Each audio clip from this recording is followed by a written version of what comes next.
Welcome, everyone, to the Fantasy Six-Pack NFL DFS Kickoff Show, where myself and Joe, the Brain Matz, go over the DraftKings cash game main slate, giving our favorite plays position by position.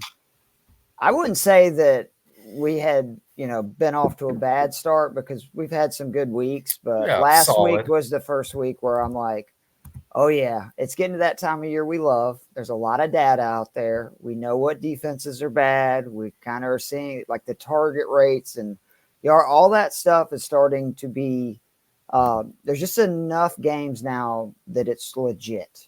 And the wide receivers last week, man, I just real quickly, and then we'll move on because nobody wants to hear us brag, but we had the top 5 wide receivers on the slate. We gave 11 names last weekend.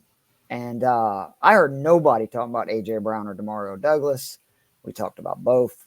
So hopefully we will have another good week. I told Joe this week's interesting. And let's just get right into it and start with the QBs.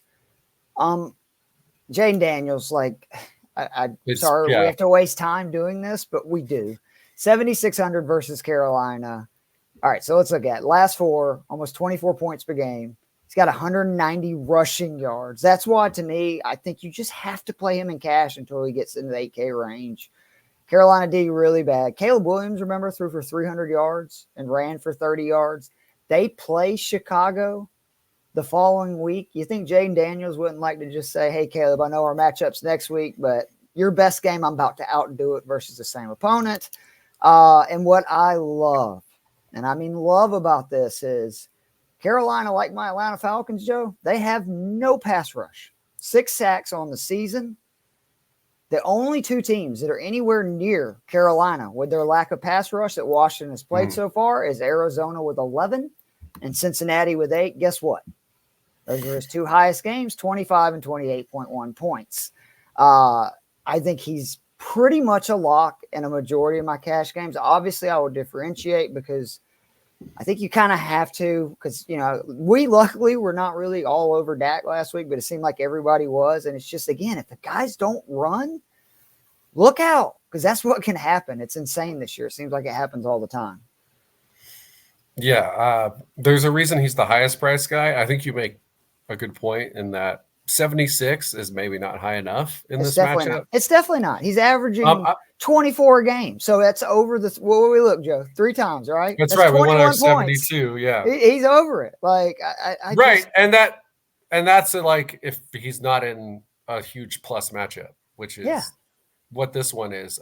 Great stat from Jake Seeley over at The Athletic where the Panthers allow the highest touchdown per drive percentage in the NFL at 35.3%. Yeah. Commanders. I think they lead the top passing offense and rushing touchdowns. Like Carolina, I'm pretty sure they're either first and second, both in rushing touchdowns and passing across the board. Whew. And then Washington has the highest touchdown percentage per drive. So you have the worst defense at allowing touchdowns, the best offense at scoring touchdowns. So, I mean, there's a good argument to be made about like 6 different commanders. Well, that if Brian Robinson is playing, that okay. shrinks. I'm glad one less running back, obviously. But yeah, I actually like it any better commander who suits without up, Robinson playing. To be honest, yeah, no, I'm with you, but it makes it simpler when you're at running back. Yeah, Eckler is 100% playing. We'll talk about him in the running backs. Do you have any other guys in the 6, 7? Oh, go ahead. I'm sorry. I was gonna say also, to your point about how bad they are in both. And DVOA, which again adjusts for your opponents at this point in the season now. 31st against the pass in DVOA, 32nd against the run. Jesus. The only other team that's in the 30s for both is the Rams, who have also been a disaster. They're 30th against both. So I've got Raiders coming your way in a little bit too. Do you have any guys in the 6, 7K range? Because Daniels is probably going to be in a majority of my lineups. I will figure it out. Like he's almost the number 1 guy for me this week. Like I'm starting with him. There's a running back that's really expensive that he's going to be in my lineup too. And then after that, I'm going to kind of figure it out and we'll see what we can put together. Do you have any in that 6, 7K you really like? Because my next ones are both down in the 5,000 range. I don't feel super strongly about anyone. It's like, you look at the Green Bay Houston matchup, and there's a potential for that to be some big explosive game, but Houston pass defense has been good. With Nico Collins out, I don't feel as strongly about Stroud ever, even though still a very good quarterback. Burrow has been playing awesome. Even in that Giants game, he ended up with the long run, but Cleveland's so uncompetitive that this feels more like the potential Chase Brown defeats the Browns game. And then it's just, when you've got the lower tier guys that we're about to get into, or the much safer play in cash games with Daniels, I could see an argument for like Darnold.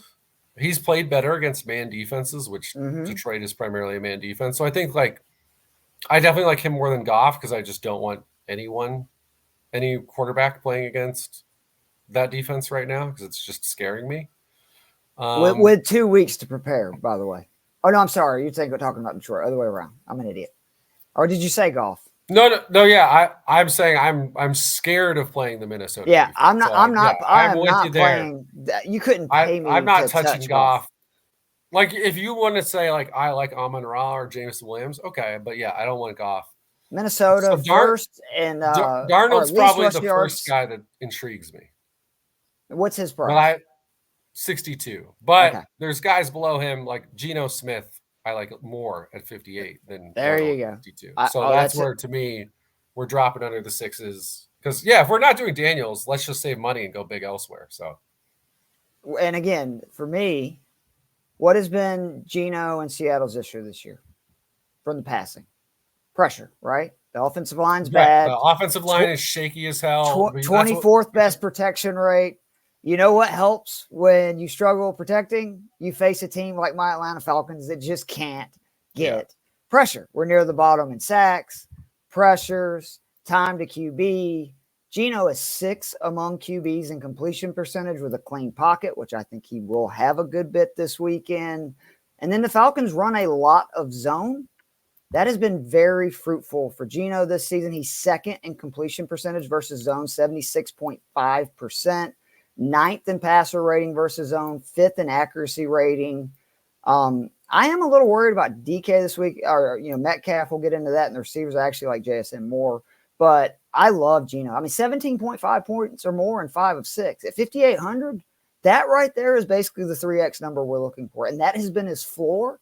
And he's kind of yet to have like a monster game, which we know Geno's capable of. And the Falcons have allowed some QBs to run, which I know Geno hasn't done a ton of it, but he can. I do. I really like Geno at Atlanta. And I think a game that if you look at like kind of the Falcons-Bucks game, I wouldn't be surprised if it plays out a lot like that again in the Dome, where you could see a lot of scoring going back and forth. Yeah, I mean, the thing too with Geno is, we're talking about how they struggle with the pass rush, which they definitely do. The last 2 weeks, the Giants game, they really don't do anything till the fourth quarter. The Giants 8th in pass rushing grade on PFF. San Francisco, they're kind of hit and miss throughout that game. 6th best pass rush. Falcons coming in at 30th on PFF's grading. So you're right there. But also at the same time, even in those games where the offense didn't look great, they end up losing. Everyone's kind of down on the Seahawks. He scored almost I added up 40.1 points the last 2 weeks. 20 or more in half his games. I mean, that's pretty good. So even in the games where they've struggled, he's been productive. Now, Giants games maybe a little fluky. He has like a 40-yard run in there, which apparently the Giants are just going to give that up every week, which is super fun for me. But he's been productive even in the games where the offense hasn't been awesome. So now you have the opportunity for the offense to really take off against a defense that, like you said, is kind of designed for the Seattle to be able to attack, because if Geno's got time, those receivers are pretty good, and he's going to find them. I will say the only concern I have is it's a pretty amazing stat. Falcons are getting no pressure. They allow one of the highest completion percentages in the league, but it's one of the lowest yards per attempt and one of the lowest passing totals of any team in the NFL. I don't know how they're doing it, but I'm concerned. Right?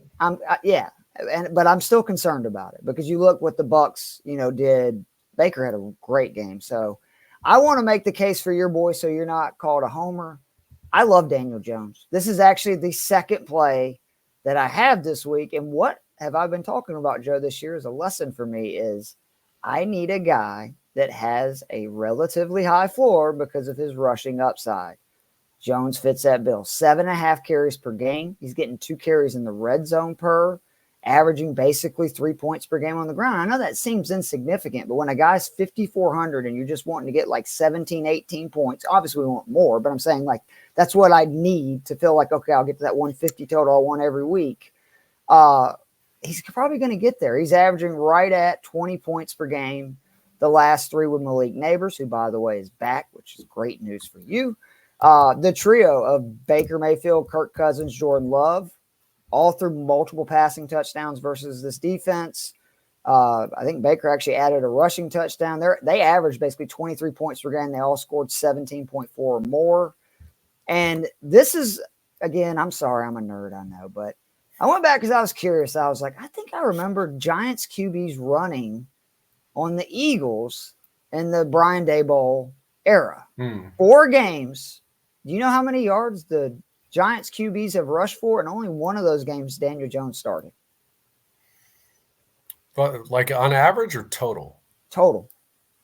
Over 4 games? Yep. I'll say, I don't know, 245. Oh, okay. Okay, now you're going to go crazy. 167 yards and a touchdown. Okay, I was going to say, like, maybe they get 50 yards a game. Hey, 167 and 2 touchdowns. That's 7 points per game. Who was the backup guy last year? I already forgot his name. You got Tyrod Taylor played 2 of them. Right. And then it was a guy, Webb, I'd never even heard of. Yeah. Who had the other game. And he had like 40 yards. 1 year, yeah. It was like, this doesn't matter. Webb, go out there, buddy. Davis Webb. So I think, obviously, Daboll sees something because it doesn't matter who I'm serious. Every one of those QBs had at least 25 yards. 3 different QBs. They all had at least 25 yards versus this Eagles. Same 2 coaches over those 2 seasons. Sirianni, Daboll. I like that. But again, you're talking about he needs 16.2 points to hit his 3X number. And I think he's got a great chance to hit the 4-time, 5-time number. I don't think Philly's defense is good. I really don't. Giants' offensive line's been better. I like the emergence of Tracy. They may get Singletary back. Neighbors is back. It's huge. Slayton is all of a sudden coming on. Like, this is the best Daniel Jones is looking forever. I just can't believe he's 5,400. And if it was on the road, it'd be different. He's usually pretty good at home. Well, you see, you say that, but last week was the first, and we only scored the 1 touchdown. It's primetime game, though, Joe. He can't handle it. That's true. But the first touchdown drive that Daniel Jones had led over the last 2 seasons. Now, obviously, he missed most of last season. Right. But at home. Like, we've been atrocious, actually, at home lately. And actually, here's my real pouring water on this. Oh, no. And granted, I have been wrong about the Giants a couple times this season. I was like, Seattle, I don't think this is going to go well. And it was like the best game we've played all year. But Andrew Thomas is out the rest of the season. He just had my God. surgery. I did not know that.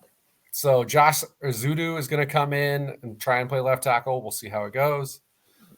Since 2021, so this is courtesy of Bobby Skinner, who, if any Giants fans are listening, you probably know who Bobby Skinner is on Twitter.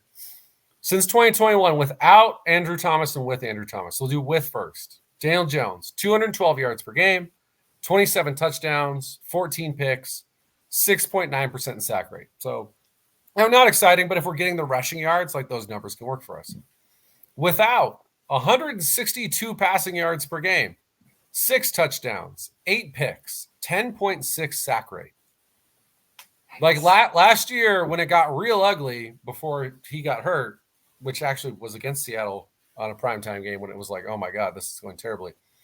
That was after Saquon got hurt against Arizona, but Andrew Thomas got hurt in the Dallas blowout, and he got hurt on the first drive of the season, which was kind of the telling. That was the omen for the rest of the Giants season last year. Andrew Thomas is arguably and maybe inarguably the most important player on the New York Giants offense, and he is now out for the season. Now, maybe with Malik Neighbors there, like you said, Wandell is better than he's ever been because, he has some experience. Slayton remains, the shockingly reliable guy every single season. And yeah, I'm with you. I don't think this Eagles defense has been very good this season. Outside of one game, they've been bad. Like the Saints game, I'll give them. Yeah, they were Jalen awesome Carter in the Saints just game. wrecked them. I mean, Jalen Carter wrecked them, and that could happen this week. You're making me feel like that it's going to be Jay Daniels in basically 100% of lineups, and I'll just figure it out. I may have 100% of the other guy, and we'll talk about it. Running back. Any other running back or quarterbacks in this 5K range? Because I did have one that I want to get your opinion on because I like both feel awful about it. But there is one thing that I looked at that it's like, well, you could make the case in this sense. Do you have Andy Dalton on your list? I do have Andy Dalton on my list. Regardless of if Deontay Johnson plays or not? Because they're saying now it looks like he probably won't. That might be enough to steer me away. Now I'll get the price is super low. I mean, oh yeah, and the matchup. 4 games, he's hit our triple number that we want. Yeah, the Commanders' defense has not been good. I mean, 27th on DK. That secondary is so bad. They're only facing 29 pass attempts per game. So this is not a team that's seen some huge volume. And they're getting about 2 touchdowns per game.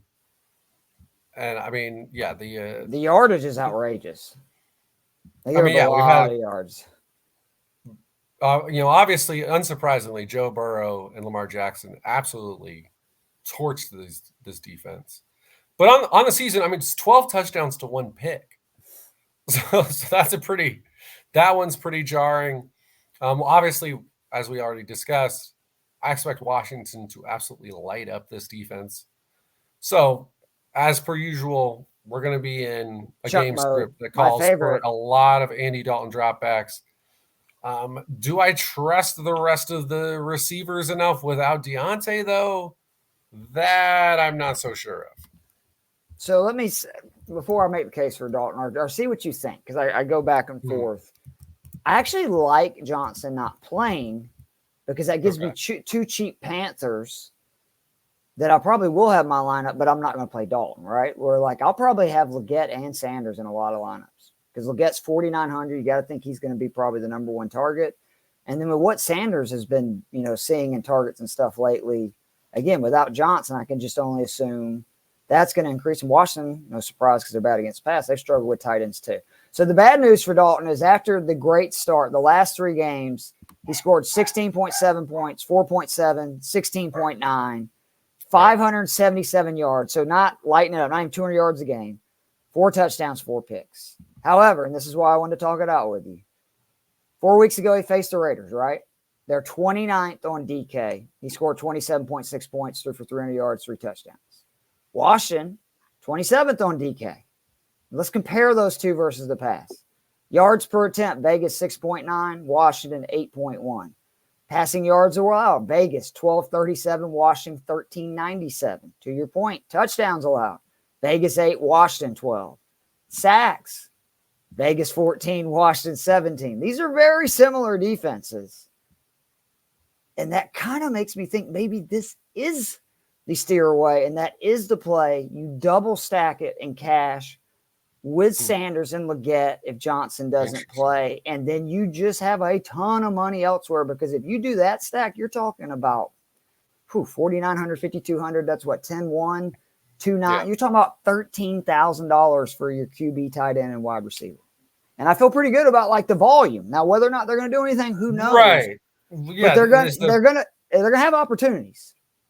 Right, which is the number one thing we're always looking for is who's going to have opportunities. And the other thing I'll say about, looking at any Andy Dalton averages, that Chicago game is really throwing things off. You're right. Yeah, absolutely. And he throws 136 yards. Yep. Yeah, outside of Minnesota, I don't know if there's a defense I want to face less, especially if we're talking about through the pass game.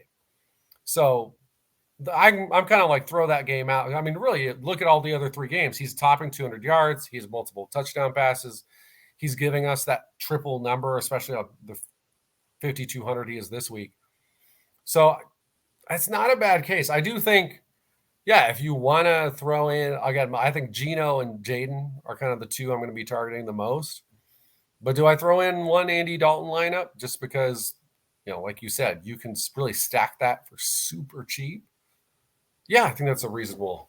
Especially if, say, Brian Thomas, B-Rob's out again. I'll probably have Eckler and McLaurin in that lineup and just be like, look, let's hope it gets crazy.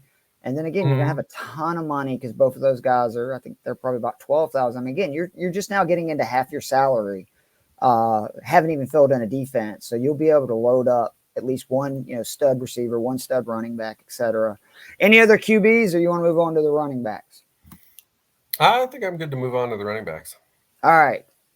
Kyren Williams, 100% in every lineup I have this week. Smash play. Last 3 games, 5 touchdowns, 7 receptions, 275, 23.8 points per game. This Raiders run defense is bad. 140 yards per game. There are only 6 teams who allow 5 or more yards per carry to rush attempts. Raiders are one of them. 7th most rushing touchdowns. I love 4th most rushing attempts at 20-plus yards, so maybe Kyren busts a big one.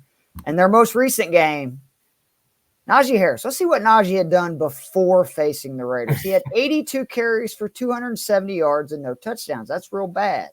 Last week, 14 for 106 and a touchdown. All right, let's say Javonte Williams, another guy that what's he done the rest of the season? 207 yards on 53 touches. What do you do versus the Raiders? 111 yards on 18. Williams is great. First in snap share. He's got 32 freaking red zone touches. It's outrageous. Right. Dominator rating, top 5 opportunity share, expected fantasy points, touchdowns. Like, to me, this is just smash across the board. I love that Kupp's coming back. I just think that's going to make the Rams offense better, and they're still going to feed Kyren. They're not going to do too much with Kupp because they don't want to get him hurt. They need to get these receivers right to do what they're still trying to do. This, to me, is just a smash play. I'll figure out a way to do it, but he's going to be in basically all my lineups. I can't sit him this week. Yeah, I'm all in on fading the Raiders just pretty much across the board right now. Yeah, like you said, pretty giving team when it comes to the run game when you're giving up over 5 yards per carry. And Kyren is the one constant, the one thing we can trust on this Rams team. Well, outside of also generally when playing. I mentioned, sorry, John, but those 32 red zone touches, they played 5 games. Right. I mean, this is what happens, right? When you lose your 2-star receivers, you go, well, what do we trust? We're just going to run it. And there's not a lot of games that you're going to see, at least until those receivers get back, until we see Nakua and Kupp back out there, where you're going to be like, oh, this is a plus game. And no, Kyren catches the ball, so he's not necessarily, he's one of those guys who's matchup proof for the most part. Yep. But if we're talking about just wanting to see him maximize touches, get a lot of runs, there's not going to be a lot of plus game scripts till those guys are back.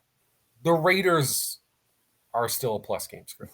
I mean, I think they're like 6 or 7 point favorites, I believe, the Rams, which. Yeah, it's crazy. Dude, did you see the master for our confidence pool? There's like most people have like 16 points on the Rams. And then I realized I put like 12 on them. I'm like, Keith, what are you doing? Right. Pretty bold move.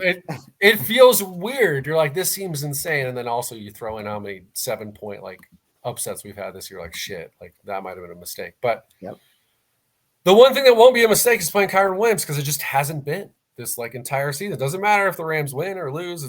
He is churning out points. And yeah, I think you could make the argument that he is the top flex play this weekend. Now, there's a couple other guys in that discussion, but I think it's hands down. I really do. Like, I mean, as a Giants fan, I'm terrified that it's going to be like Saquon, and I'm going to have to read through a million tweets dunking on the Giants, and we're going to lose 34 to 10. He's so expensive, yards, and I think that, like, again, he's more expensive than Williams, and Williams has, in my opinion, a much easier matchup. Giants defense has been pretty good. The Giants defense has been pretty good. Now, obviously, that's been powered more by the pass rush than the run defense, but the run defense has been okay. It's not like they're not hemorrhaging yards on the run, or teams would be running on them left and right, which that hadn't really happened either. Who is the next like expensive guy you're looking at? So going down the list here, I'm intrigued by the Walker Robinson one, where I like just kind of banking on the guy that you the team you think will win that game. What does that hit you as crazy or as intelligent as the Falcons fan in this conversation? I mean, Ken Walker's been great. Except for the Giants game where I hyped him up a bunch and he did absolutely nothing. It was like, that's what happens. Before we get in that 6-10 range, I want to ask you actually about, are we disrespecting Joe Mixon? 7,200 in Green Bay. He's 5th in yards per touch, fantasy points per touch, expected fantasy points. But here's what just to me is amazing. Despite being 2nd among running backs for the amount of average defenders in the box per run and facing the 5th most stacks front defensive looks of any running back in the NFL. Yeah, I've got some issues with the play calling there in Houston, but yeah. Are you talking about his workload though? Because he's getting worked a bunch. No, I'm just saying Bobby Slowick, like, let's mix it up a little bit more. So that people aren't like, hey, they're gonna run on first down. Let's stack the box. That's what I'm saying. Elite running backs have killed this Packers team, Joe. Barkley, which is 51 yards, 3 touchdowns. A tale as old as time. Right? Jonathan Taylor, 131 yards on 14 touches. Kyron Williams, 105 yards and a score. Mixon's already basically scored a 30-burger in both of the games he's played, and he's getting his best matchup yet. He's 7,200. I'm scared, and I don't know why. Make me feel either better or worse about it because you know what I mean? He's 900 cheaper than Williams. He's played 2 games. He's scored 60 points this year. Yeah, he is a guy where, the opportunity share there whenever he's played has been awesome. Again, I am perplexed why he's faced so many stacked boxes when he's on a team with, CJ Stroud and, previously Nico Collins. I made sure I had the correct year, Joe, on Player Profiler because I was like, this can't be right. Right. Does not seem like it would make sense. Green Bay is an interesting one because I'm like, with Halfley taking over as the DC, I'm like, all right, is this defense going to be different than the previous ones? And I do think overall this team is less of a sieve against the run than we've seen previously. But like you said, it showed up in the fantasy points. They did do a good job with James Conner, but other than that, the other 2 matchups, they played really bad teams that don't run, like they can't run the ball basically. And then again, the 3 good running backs they faced just every one of them 100 yards across the board. The Walker play is very interesting because again, the Falcons, I mean, even we're good against the run, but I don't believe we're that good against the run, if that makes sense. Like again, the numbers are very good. I get it. But what I've been shocked in the biggest difference between this year and last year and why I think I like other guys lower than Walker this week is we've done a great job of not giving up the explosive runs, which is something we did a lot last year. And again, to your point, when you got 2 of the best safeties in the league back there, that helps a lot. And I think Walker needs those, those big explosive runs because he has a lot of runs that are 2.5 yards. And if he's not going to get those, then it's going to be, how many passes is he going to catch? Which, again, that could be very fruitful. I know the Bucs caught a ton of passes versus. Right, I was going to say this year, 5.2 receptions per game for running backs against the Falcons. Only 6 teams in the NFL are worse. What is Walker's price? 68? No, he's a little bit higher. Where do I have that? So he's up at 73. He's actually more expensive than. Oh, then yes. Interesting. Well, to me, there's no way I'm playing Walker over Mixon. No way. You're right. I kind of, when I'm scanning through, sometimes when I see the questionable signs, I'm kind of like, my brain just shuts off a little bit. Well, I mean, also, you're used to thinking Joe, really, we're going to play. Remember Joe Mixon last year? Like, other than one game, he was like the worst running back in the world. So, it's kind of annoying because you're like, why are you taking away more opportunities for Joe Burrow to light it up? Well, last year was weird because Burrow was hurt so much, but the last couple of years, it's felt like that. You're just like, they're running into Mix again. Like, throw it to Chase. And I'd already forgot he scored 30 points week 1. I didn't know he scored 29 points last week. I'm like, he only had like 15 touches. So, yeah. And the other thing is week 1, he had 30 carries. So it's not like they're not afraid to give him a million touches. They controlled. That's what I was gonna say. They controlled that game, and I think the Packers again. I just think that's a slam dunk. Hubbard 6,500. Mm-hmm.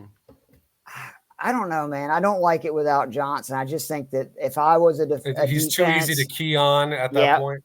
So the guy that I'm looking at next, and Kareem Hunt, 6K, San Francisco. I know the Niners are pretty good against the run, 15th on DK.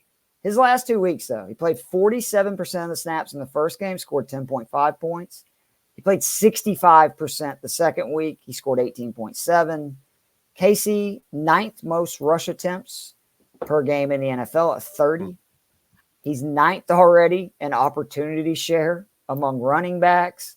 And to me, the big thing, Joe, he already has 6 red zone carries, 4 of them coming last week.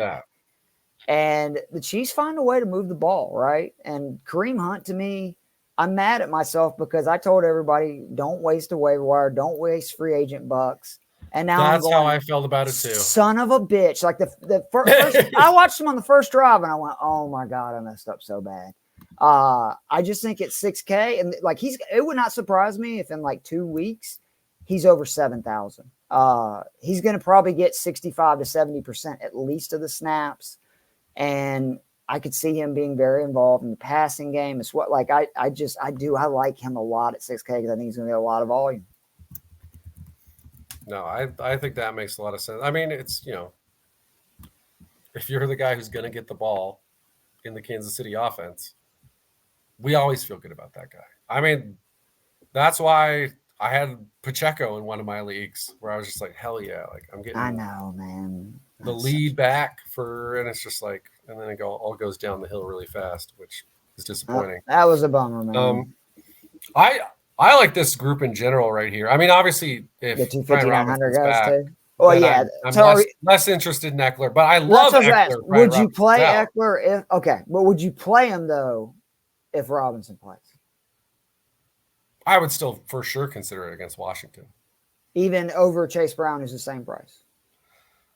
Now, see, I don't know that I would take him over Chase Brown. Now, could I end up with a couple, lineup that's Chase Brown and Eckler? Absolutely. I mean, you could talk because Carolina is this bad. There's risk because obviously they could do a lot in the passing game. But if you could play Brian Robinson and Austin Eckler together, and I'd be like, sure, I have no issues with that. I mean, it's like when we had that feels like an MMA. If you'd done Bijan Algier, you would have been like, hell yeah. My buddy Ricky went off, was forced to do it in one of his fantasy football leagues. Oh, sure. It's like everything just comes up roses for Ricky. The Eckler, to your point, again, to me, he is a smash play. If Robinson's out, Washington's 7th most rush attempts per game. Eckler among running backs, found the fountain of youth. 4th in fantasy points per opportunity. 1st in yards per reception. 1st in yards per route run. 1st in yards per touch. And he's 2nd in yards created per touch. And Washington, by the way, number 1 in run blocking rating this season. So, like that. 1,000% there. Chase Brown, in this case for me, I got to admit, I'm late to the party. I was really high on him this summer, but I didn't know how little he was playing and how much he was still kind of getting done. We're now looking at 14 points or more in 3 straight, almost 18 per game. Here's another one.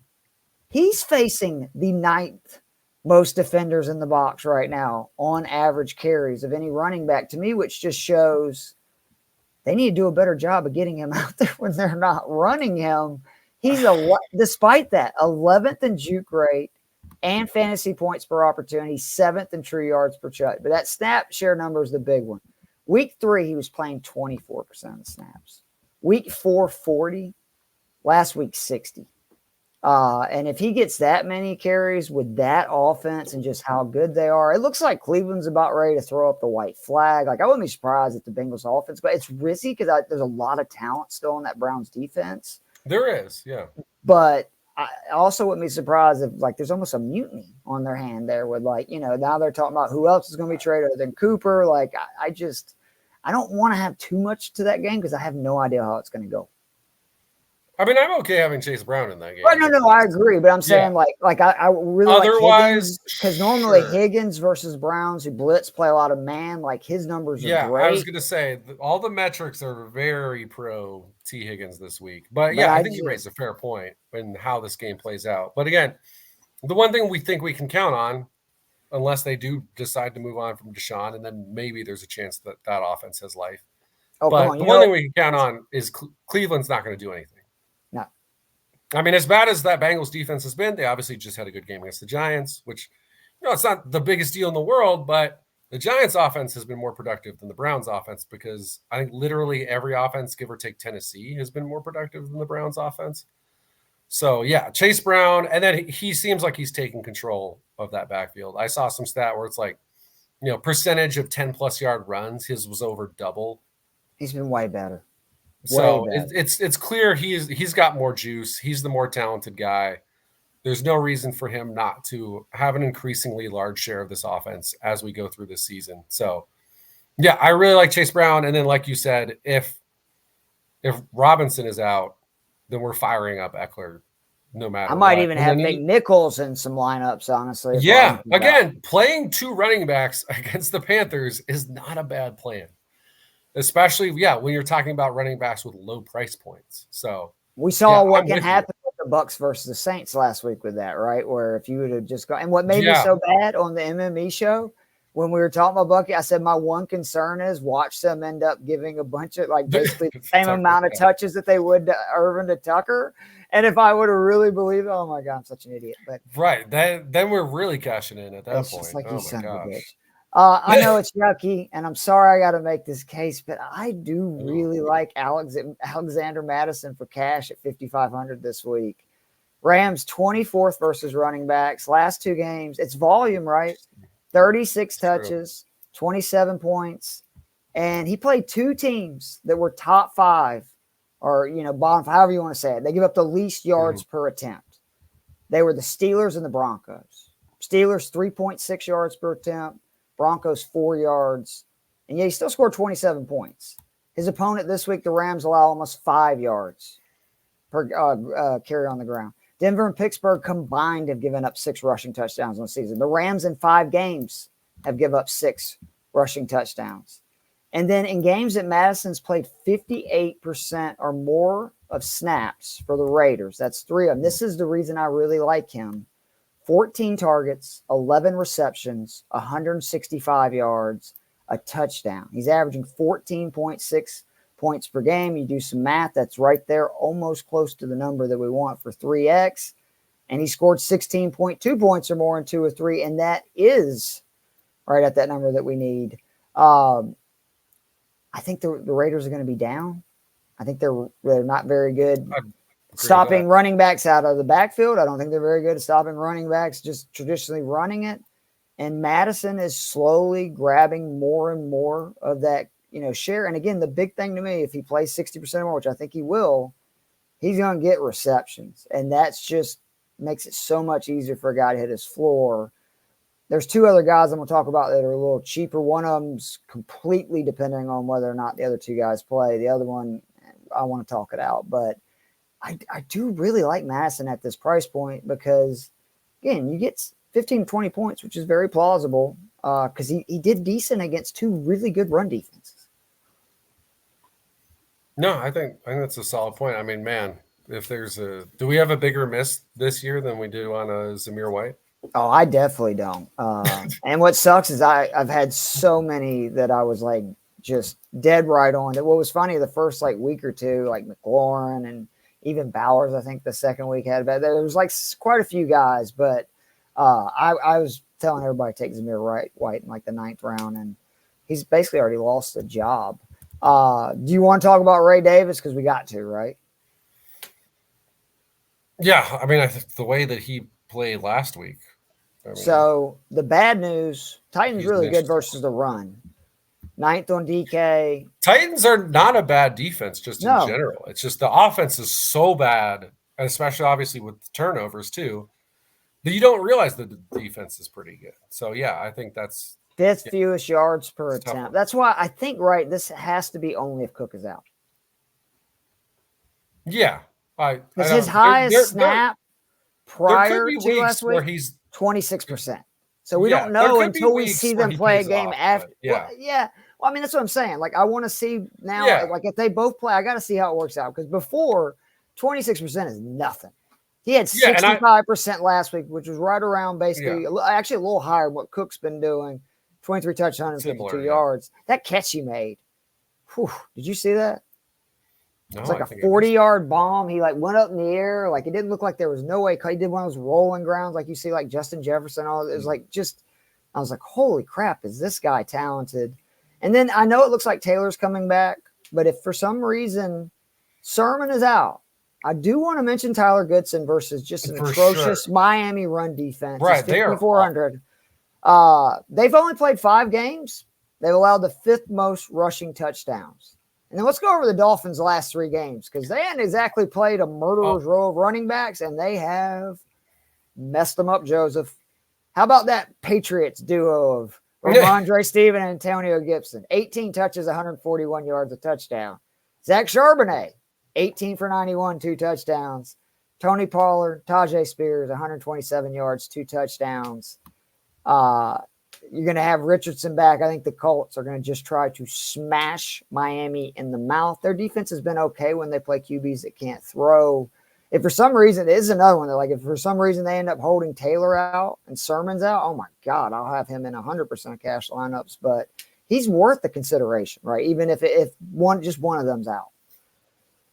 Let's say, just going by DVOA, the 2 worst run defense. DVOA, just a quick explanation for people on this one. It's kind of weighing you on an average. So 0% would be average. And in general, passing is much more efficient than running. So there's not a lot of teams that are going to be positive. You're bottom 10, basically, if you're positive DVOA on a run defense, because positive is bad if you're on defense. Miami is at 9.8% run defense DVOA. Carolina is 9.9. So the team that we've just been shitting on constantly. My God, they're worse. Running backs against them. They're 0.1% better. Oh, better. I got you. Next worst one is 6.5%, which maybe 3.3% doesn't sound like a huge difference. Who is it? But it's the Rams.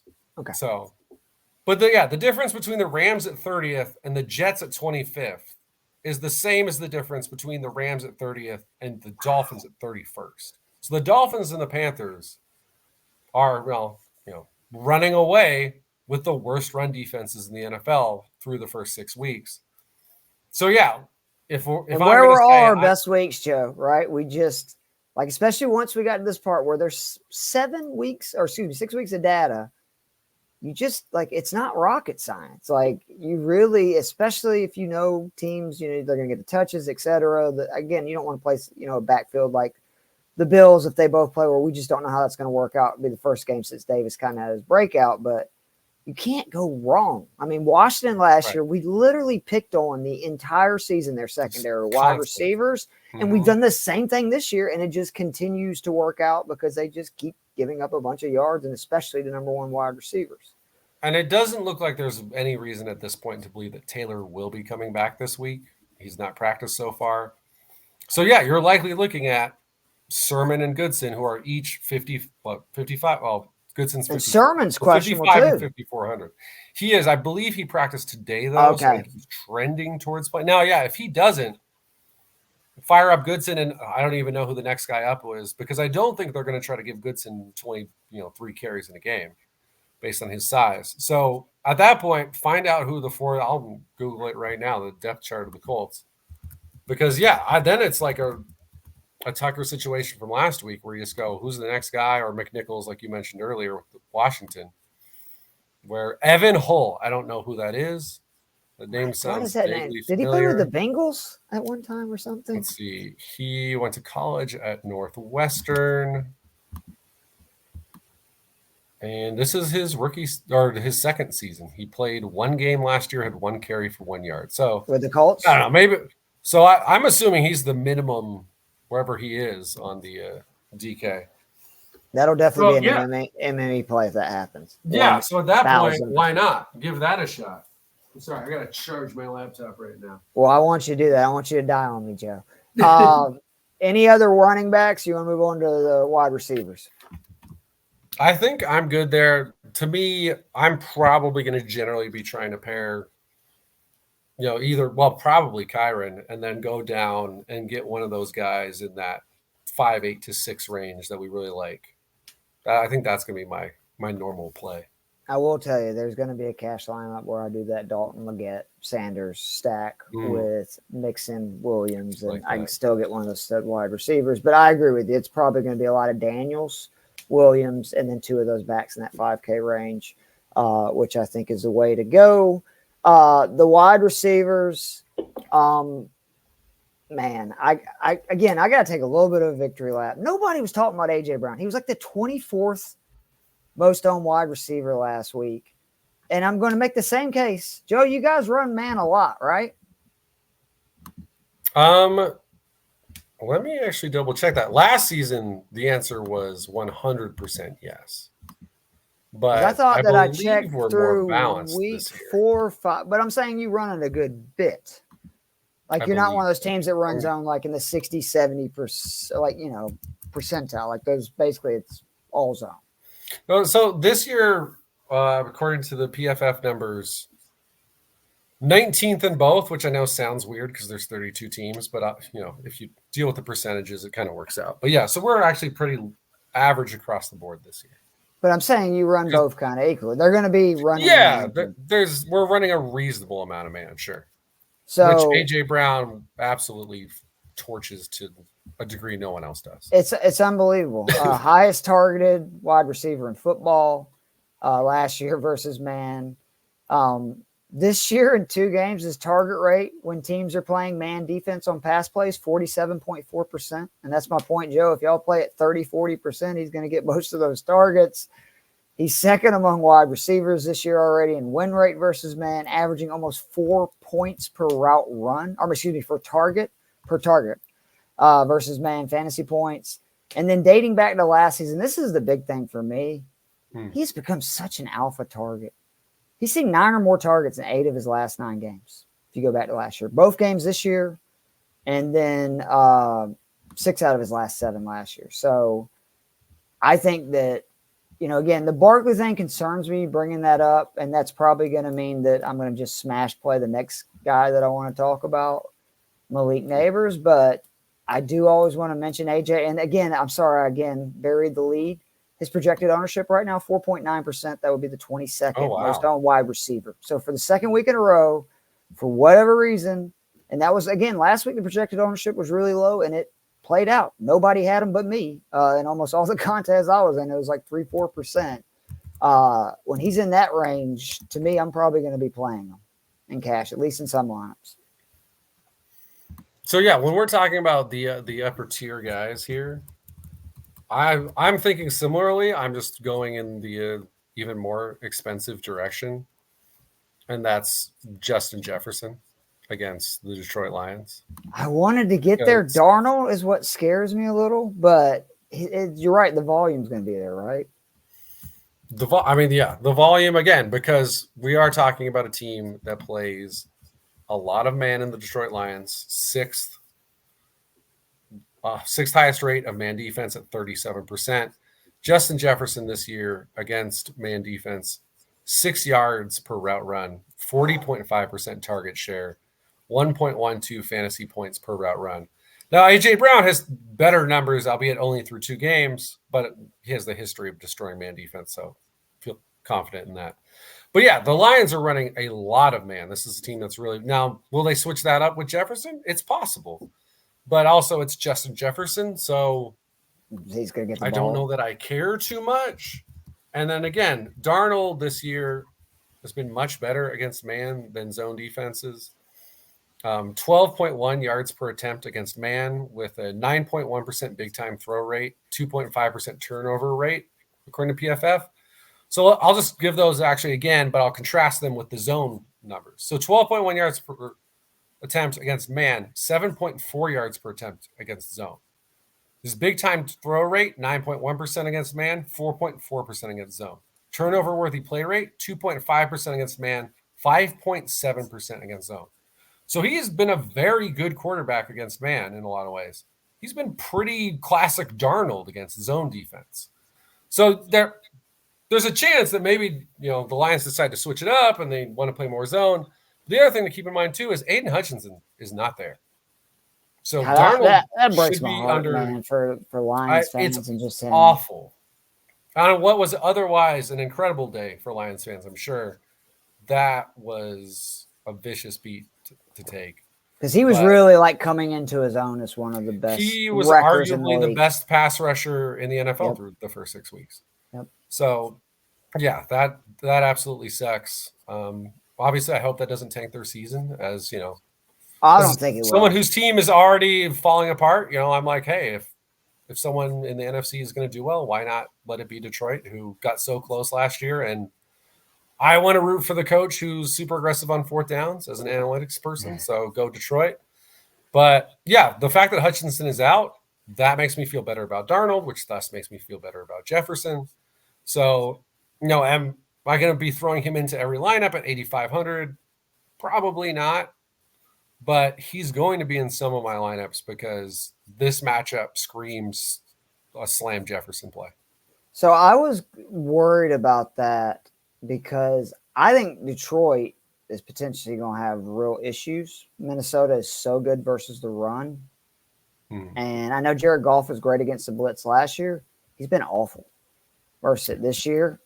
And man, did the Vikings blitz a lot. But I immediately think back to that Green Bay game. And Minnesota's coaching staff said, we let our foot off the gas too early. I don't think they'll do that this week, say if they get up big like they did versus Green Bay.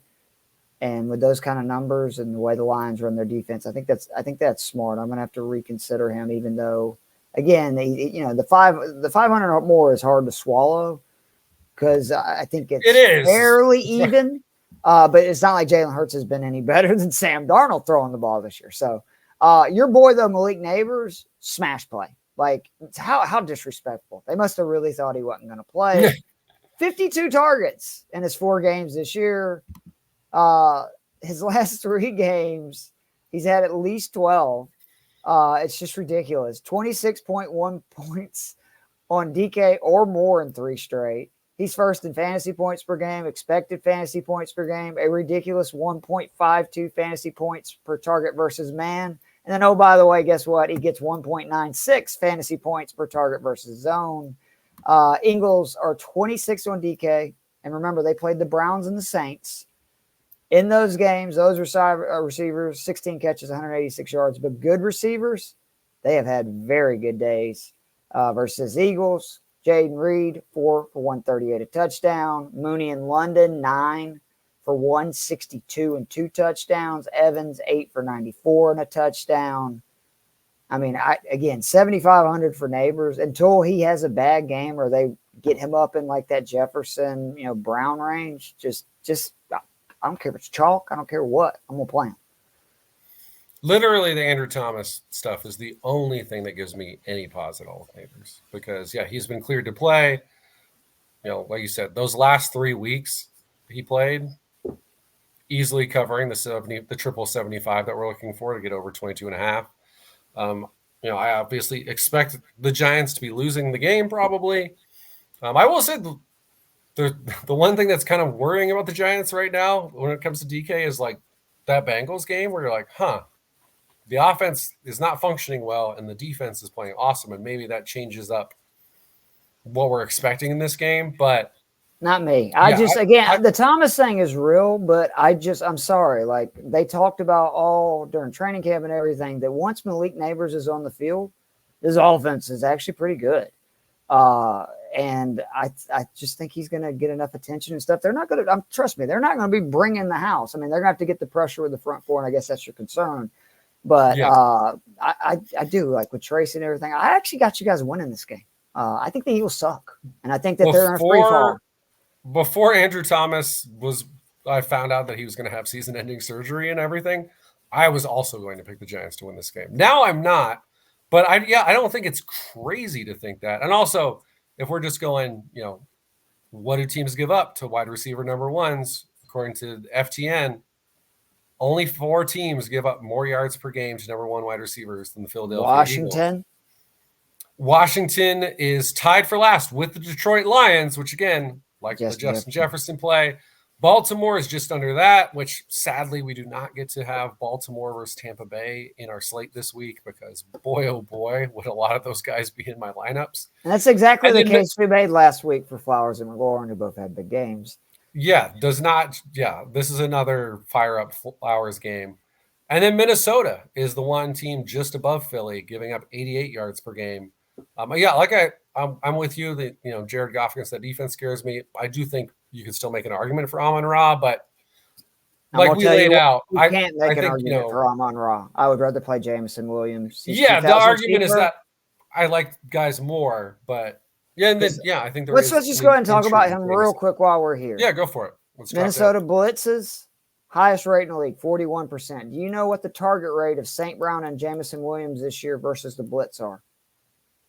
St. Brown and Jameson Williams against St. Brown, 22.5%. Williams, 27.5%. And when you blitz, you do get into some man coverages at times. And you give up big plays. Jameson Williams right now is averaging 6.27 fantasy points per target versus man. 6.27 fantasy points per target. Just outrageous. If I'm going to play a Lions wide receiver, I would rather save the 2,100 and play the guy that right now is getting targeted more on the blitz. Again, St. Brown could have an 11 catch game. I'm not saying that he can't, but I actually think that it's more likely Williams has like the monster game out of the two. Because I think if St. Brown does, it'd be like a 11 for 95, 11 for 110 or whatever, which that's a great game. Don't get me wrong, but I just don't see him having big plays. He hasn't scored a lot of touchdowns.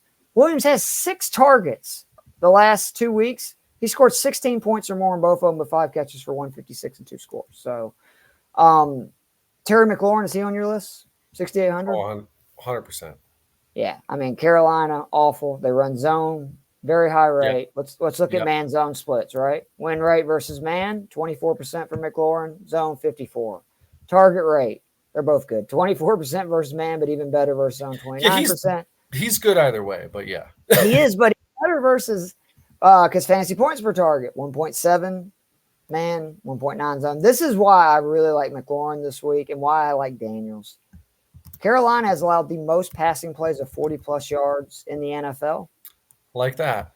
Jared McLaurin has a reception of 55 yards or more in 2 of his last 4 games of 55 yards or more. I would kind of be shocked if he doesn't catch a big score. I think he's a slam play. Like, he's one of the ones going to be in a lot of cash lineups. Yeah, no, I'm with you. You can always make the argument with a guy like Daniels that you don't need to pair him with anyone because he's going to give you the rushing yards, blah, blah, blah. But, yeah, if I'm combining him. Any week, Joe. Last month. He's in. Yeah, you're right. Right now. 20.5 points per game. The last month. Right, the last 4 games. It was really just those first 2 weeks. They're Daniels is adjusting to the NFL. They're still building chemistry. And since then, it's been every single week. These 2 you can count on to win you some money. So, yeah, I'm with you. I love the McLaurin play right there. It's like, do I have some interest in going with, a London or a Metcalf in a game that I think could be pretty high scoring? Sure, but I think I like Terry McLaurin more at that same price. Well, I know McLaurin's going to get the volume to where you could tell me that JSN or Darnell Mooney end up having the monster game, or Kyle Pitts and Kenneth 100%. Walker, to where I think in that Washington game, if Washington is going to go off, Terry McLaurin is going to be involved. Like, it's going to be that way. Deontay Johnson, 6,600. We don't want to talk about him because I don't think he's going to play. If he does, though, Washington, again, Joe just made the point. They're awful versus number 1 receivers. I talked about Jameson Williams. JSN, 5,900. We run zone at one of the highest rates in the league. JSN, pretty good versus zone. Win rate versus man, 22.5. 49.3 versus zone. Fantasy points per target, under 1 point per target versus man, 1.83 versus zone. So he's interesting. But again, Xavier Legette, and if this next guy plays, which I'm so disappointed that he's out, these are going to be the 2 guys that are probably in most lineups, and I'll be able to spend up, and I'm going to kind of try to build the rosters from there. Xavier Legette, 5,100. He would be the number one wide receiver. He would get a lot of the targets. I think that's a really great price. And then Schuster, man, again, I'm so disappointed that supposedly has a hamstring thing that came up during practice this week. I know it's been an eternity, but 2 weeks ago before the bye, 7 catches, 130 yards. He actually caught a touchdown, I forgot, in the second half of the game that Rice went out in. So he's actually scored 10.8 points or more in the two things. And again, the Niners have been good overall, but I just want to remind people they faced the Pats with Brissett. They faced the Rams without Kupp or Puka. The duo of Wilson and Lazard, 12 for 149, 2 scores. Jefferson Naylor, 7 for 187, 2 scores. The trio of JSN, Lockett, Metcalf, 12 for 166, a touchdown. And kind of the same thing I was saying about Kareem Hunt. The Chiefs don't have a lot of options right now. And if he plays at 4,000, I could not believe he was at that price tag this week. Because it's not like the Niners are like in the top 5 versus wide receivers. No. And yeah, he's becoming, in the absence of Rashid Rice, he's kind of the guy you're going for. I will say, I'm definitely loving your guy, Darnell Mooney, this week at 56. He hurt my feelings last year. I got to learn to love again after last week, but I agree. Like, I want to get there and make the case for me, buddy. Yeah, I mean, the simple thing is opportunity. Because, even in, last week is kind of the off week. He still gets 5 targets, which is a reasonable amount. And again, that game, that was my whole worry with that game is, does this become the running back show? Did you watch it? Because you probably, I hope you didn't. I got bits and pieces because, I was watching Red Zone. So Kirk Cousins looked, and this is really concerns me for later in the year. It was like 55 degrees in Carolina. You would have thought he was moving and throwing like he was on frigid Lambeau Field for a January playoff game. He looked so slow and so weak. And as somebody who had neck surgery, I can tell you, when it gets cold, I feel the same way. I feel like I can't move. So it's going to be nice to get him back in the dome. Let's put it that way. Yeah, and then PFF just debuted, I believe it's a new article, that tries to identify the guys who, based on, the routes they're running, opportunity stuff, should be doing more than they have the last 3 weeks is what they're keeping track of. And Darnell Mooney's the third highest guy on this list. It's Tyreek Hill, which again just kind of depends on the QB play. Amari Cooper, I don't know that week 1, again, against a pretty good defense is probably not the time to hit it, but Amari Cooper down the stretch here, I think is going to be a smash play in a lot of opportunities. And then, then it's Darnell Mooney and it's Deontay Johnson. So those are the guys. They're like, hey. What's crazy is Johnson's been putting up really good games too in the last 3 weeks. The fact that it could be even better is, wow. But Darnell Mooney, to me, again, the Seattle defense has not been as good as I was kind of hoping. Yeah, they do have pretty good corners, but again, the line play has not really been where it needs to be. You saw Darius Slayton have a really good game against them, and without Malik. Thanks. Right. So you move him out of the way, more opportunity there, and I don't think the London play is bad either, but I would just rather go $1,200 cheaper with Darnell Mooney, who saw Mooney has more upside than London. Ago, like 15 I hate targets. to say that, like with him being like $1,100 cheaper, I think he has more upside because he's more likely to make a 60, 70-yard touchdown catch than Drake London. Drake London is not going to catch a big pass and then go, to the house. Drake London is, he's awesome. I love Drake London, but I just mean Mooney is a real burner. Any other receivers you want to touch? Then we'll get on to the wasteland tight end, which I love this week, which maybe I'm just an idiot. Who knows? One guy that I'm intrigued by this week is Jalen Naylor at 4,500. Oh, my boy. And for me, this is now obviously there's risk. This is probably not your ideal cash play, but Minnesota, Detroit, again, better. Darnold's been a lot better against man, unsurprisingly.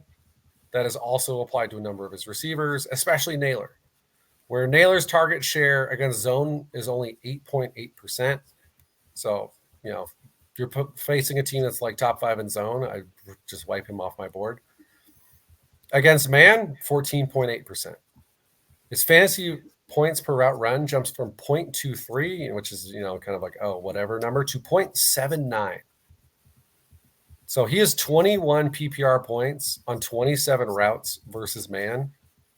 That's more points than he has in 80 routes versus zone. So he has been much more productive against man defense. Darnold, again, across the board has been more productive against man defense. So, that's an opportunity too. If you want to go with the Darnold play, obviously I'd say do Jefferson. If you really want to just double down on it, you can do it cheap for Naylor, or if you're doing what about Addison? Do you like Addison at all or no?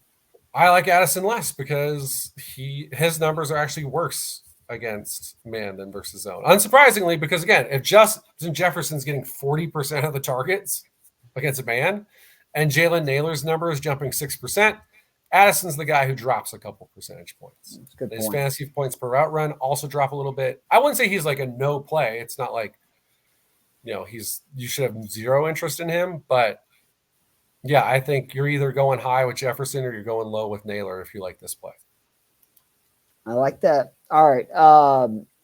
Again, I'm probably just a moron. I apologize, people. I love the tight end slate. Let's talk about the 2 expensive guys, and then there's like 4 or 5 cheaper guys I want to see. Get your thoughts on Joseph. George Kittle, last 4. Holy smoke. Yeah, 30 targets, 24 receptions, 5 touchdowns. The real one for me, 11 red zone targets. Holy smoke. And that's, remember, Debo has been back for 2 weeks, right? So that's even with their studs. He's getting right. It's no longer, that it's just, everyone else is hurt except for Ayuk, who's having a really disappointing season. Yeah, at this point, it's everyone but McCaffrey's really there, and he's been awesome. He's really good. Everybody knows that. The only thing I want to add to Kansas City, 32nd versus tight ends. Remember, the Ravens tight ends 11 for 125. The Bengals tight ends 14 for 151. Do with that what you will. I think with the targets he's seeing, he is probably better than any of the receivers in that 6K range. Brock Bowers, 5,800. Last 2 games without Adams, 22 targets, 17 receptions. He actually hadn't had that many yards, 168. He hadn't scored, and he still scored 39.8 points. First in tight ends and everything. Targets, receptions, yards, yak. If you listened to me this summer, you would have Brock Bowers on all your teams. I actually have a hard time, I think, playing Kittle over Bowers, which seems insane, but getting Bowers for 200 less when no matter what the script is, and I think the Raiders are obviously going to be down.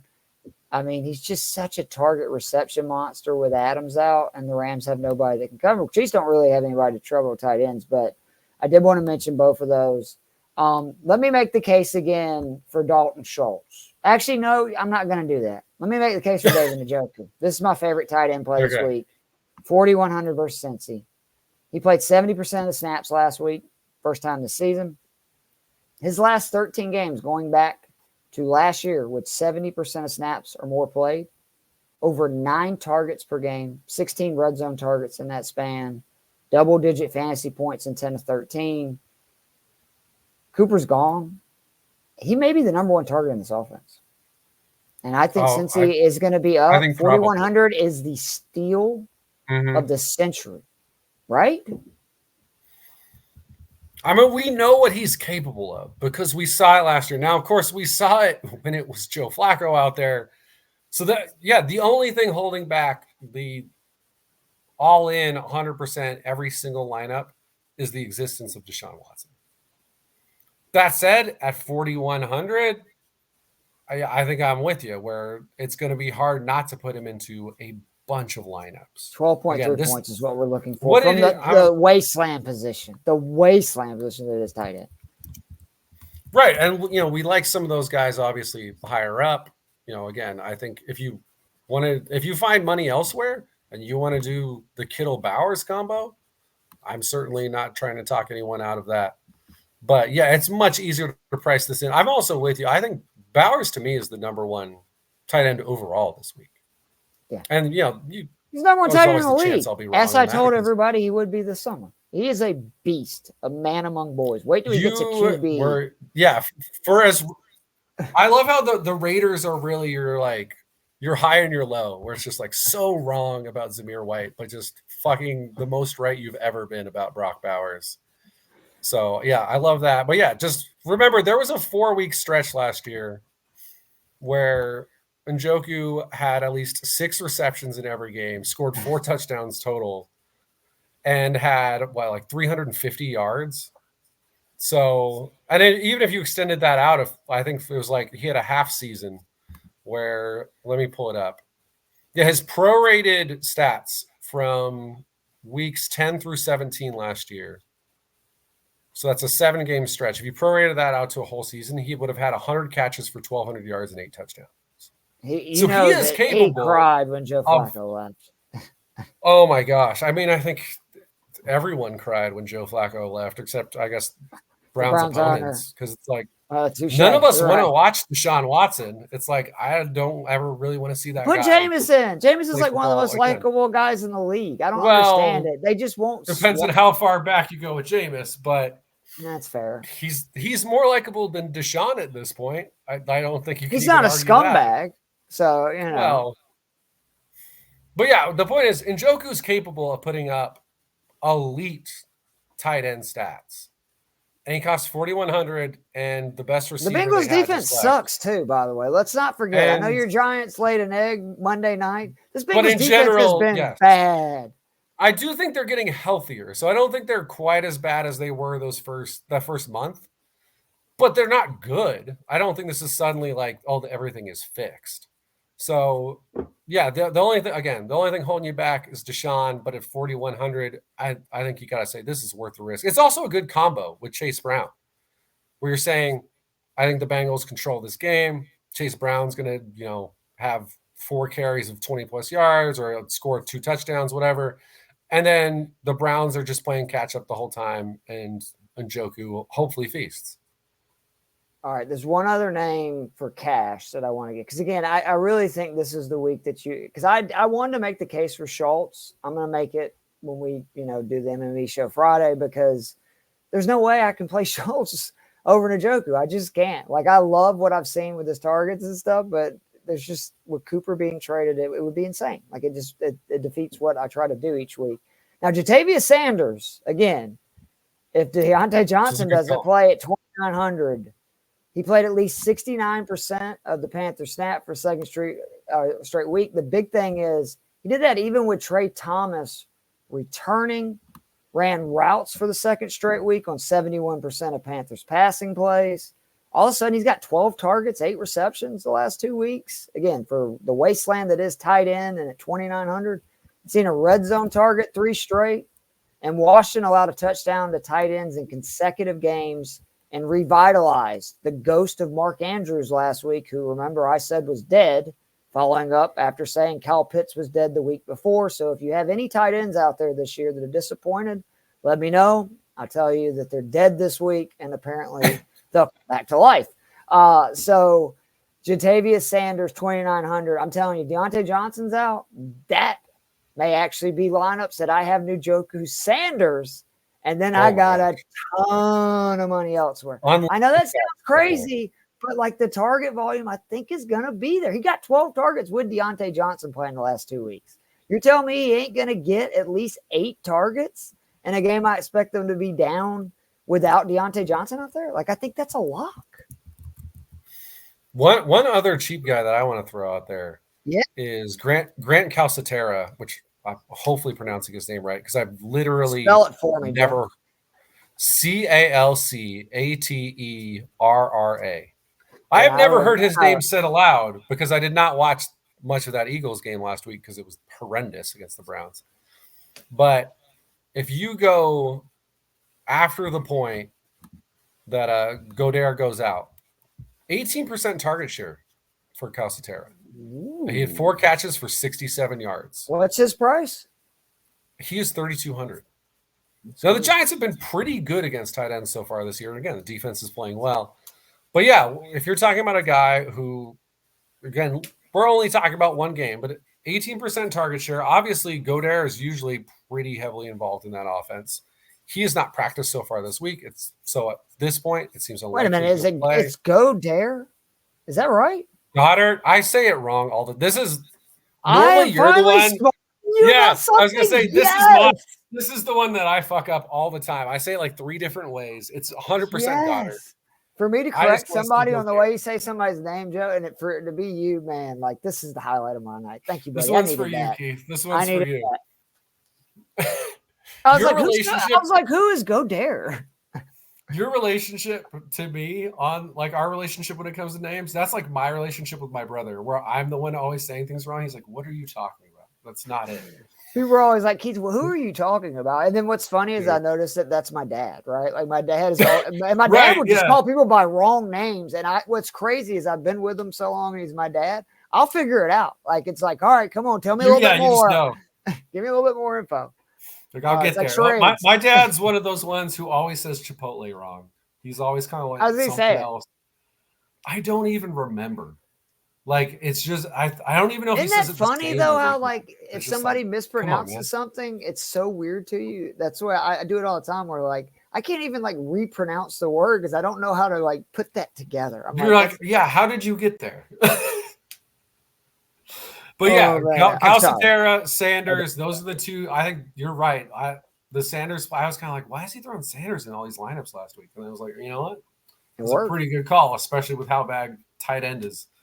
So, yeah, I love that one. Yeah, I love the being able to do the super cheap combo. I think that's really interesting.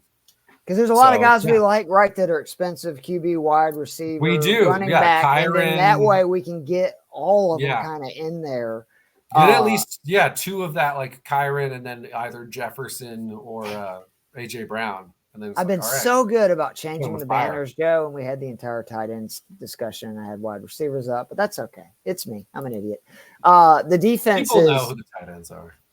I'm going to go ahead and tell you there's 2 defenses this week for me.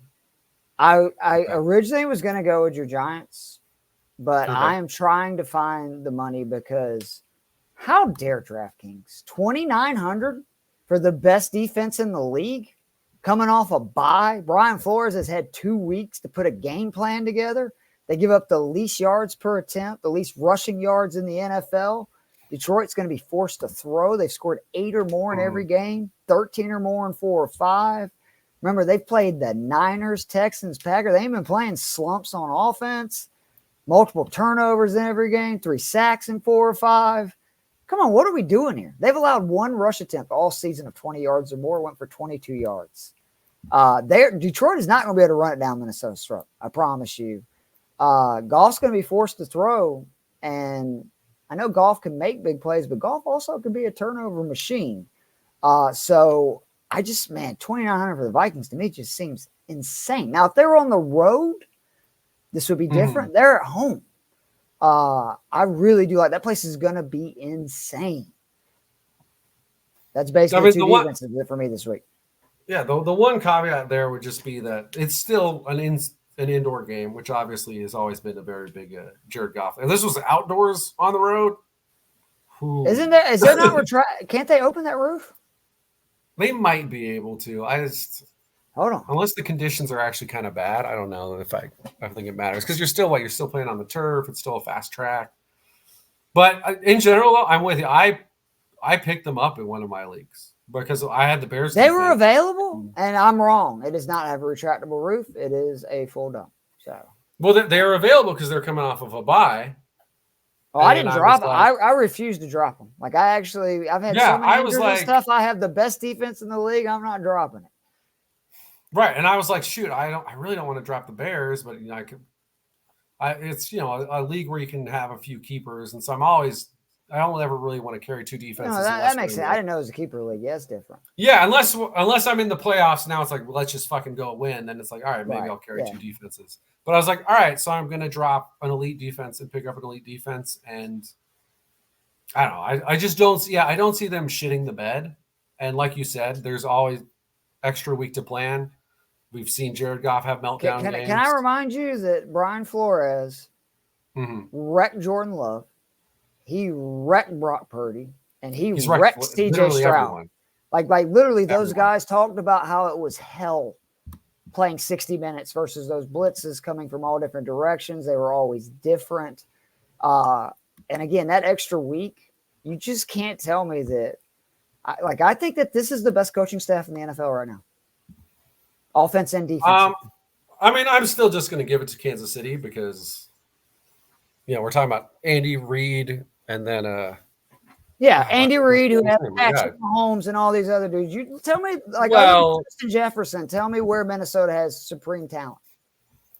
I mean, don't get me wrong. I think you're right about that. But we're also talking about Andy Reid, who was like, I'll just make the playoffs. I'm not disrespecting Andy with Alex Smith as my quarterback. I'm not disrespecting Andy Reid, but if he's this great coach, how come he couldn't win a title in Philly with all these studs and Donovan McNabb? Like, he's a very good coach, but I think people are now like propping him up as one of the GOATs because, oh my God, he's unbeatable with Patrick Mahomes. What a shocker.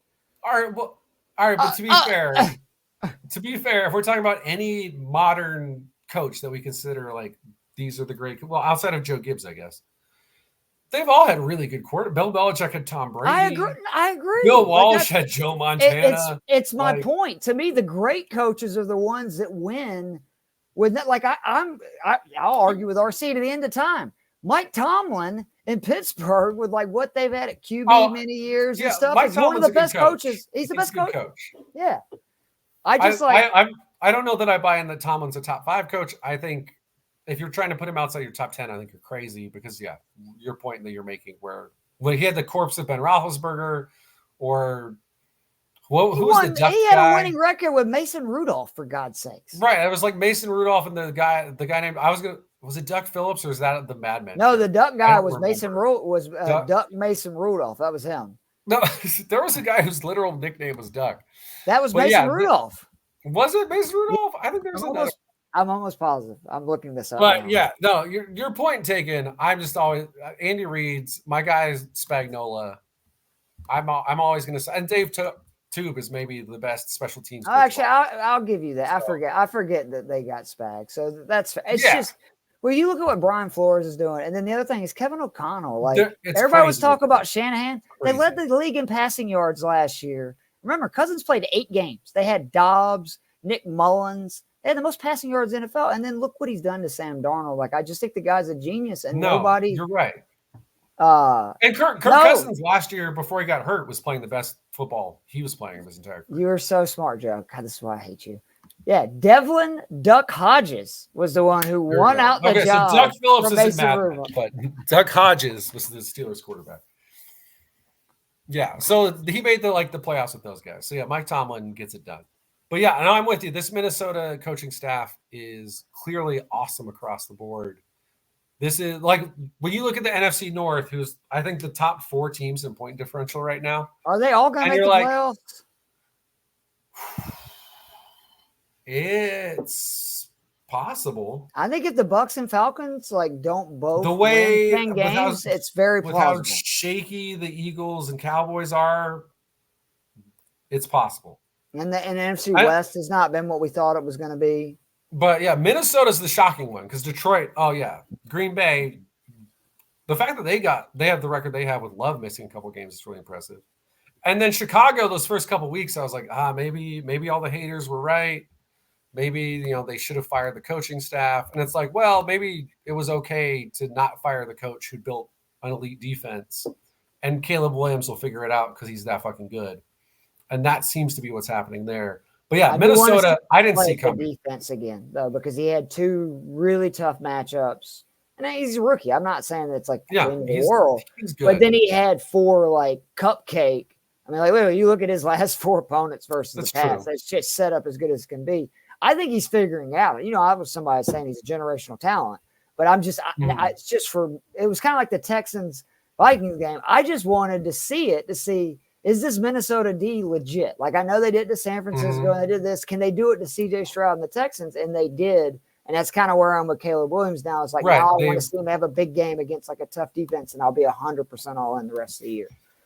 And then just to go back to your point about the Giants, first in adjusted sack rate this season. And again, a top 10, I think it was 8th in PFF pass rush grade. So, you're getting one of the elite teams at rushing the passer so far this season at 2,500.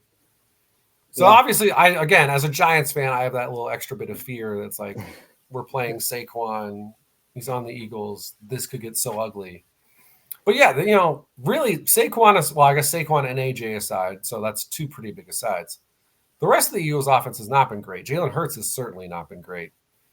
And the Giants defense seems to be playing better by the week. So yeah, the fact that you can get that at 2,500, I think is good. The fact that, you can get the best defense in the league so far at under 3,000, even against an offense as good as the Lions. Yeah, I think that's interesting. And I think I'm probably there with you that those are the two I'm going to play. Obviously, if you think the Lions are going to win that game, I think you could make an argument to play them instead of Minnesota. They're 28, for all the stuff I said, right? Yeah, I said a lot of stuff today about how I think Darnold plays better against man. I think the receivers from Minnesota are interesting plays. We're still talking about Sam Darnold. We're talking about a Lions defense that finally seemed to have turned the corner before. I guess their best pass rusher got hurt, and now I've talked myself out of it completely based on Aiden Hutchinson being out.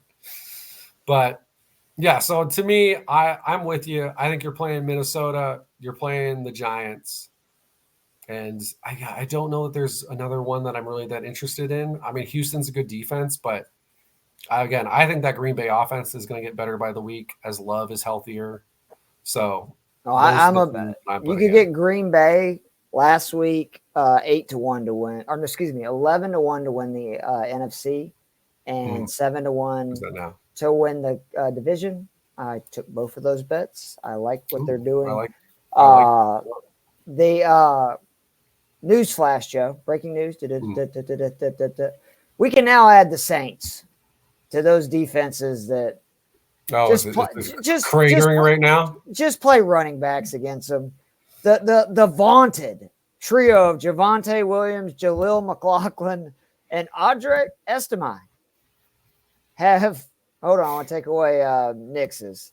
19 carries for 145 yards and 2 touchdowns. Knicks has 10 for 7. Altogether, the Broncos have rushed it 29 times for 208 yards. And if you remember what happened last week with the Bucks, and again, I think Bucky Irvin's really good, but that was embarrassing. Yeah. So, and it was a good time, wasn't it? The first 2 weeks when we talked about, or at least I brought up, actually, I shouldn't make you say this, that this could maybe be the Rams from 99 type surprise with the way this offense looked. That was fun times. That seems like a lifetime. I came into the season and I was thinking, I was like, you know what? I think Washington and the Saints might be the 2 worst teams in the NFC. Actually, I probably would have thrown in Minnesota. And 2 weeks in, I was like, I missed on every single one of these completely. And now I'm like, the Saints might have. I know Carr's hurt, but this was already kind of steering this way before. Oh, it was headed. Oh, yeah, for sure. Like, I always thought the Saints, I thought they'd be competitive in the first half of the season, and then things would fall apart. And instead, they were amazing for 2 weeks, and then things immediately fell apart. So, yeah, the Saints, this is kind of the Bill Cumming do. This is the team that's they're the team that's convinced everyone that the cap was fake because they were always able to maneuver around. But it was like, what are you doing it for? You're like to chase mediocrity. And so maybe this might be for the best for New Orleans long term. Oh, it's always best when they suck. Fuck the Saints. Nothing makes me happy. But yeah, don't stop trying to win a mediocre, although maybe actually decent division now.